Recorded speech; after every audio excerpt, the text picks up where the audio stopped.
अनेकदा आपल्या आयुष्यात जी समस्या असते, बंधनं असतात, ती सोडवायची असतील तर त्याचे संकेत आपल्याला ही बंधनेच आणि ही समस्या सांगत असते.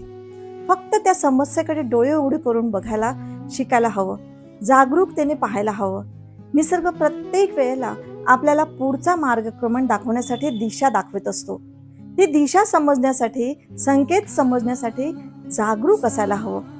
फक्त संकेत ऐकला तर आपल्याला हव्या त्या गोष्टी सकारात्मक पद्धतीने आपण आपल्या जीवनात घडवू शकतो. आणि इथेच आपल्याला टॅरो कार्ड्स मदत करत असतात. टॅरो कार्ड ही एक संकेत विद्या आहे. याच्या मदतीने आपण भविष्याची पायरी चढू शकतो आणि भविष्याचा अंदाज घेऊ शकतो आणि समोरचे पाऊल उचलू शकतो. टॅरो कार्ड शिकल्याने स्वतःचं तर भविष्य आपण जाणतो पण आपण इतरांनाही मदत करतो. तर टॅरो कार्ड शिका, प्रगती करा.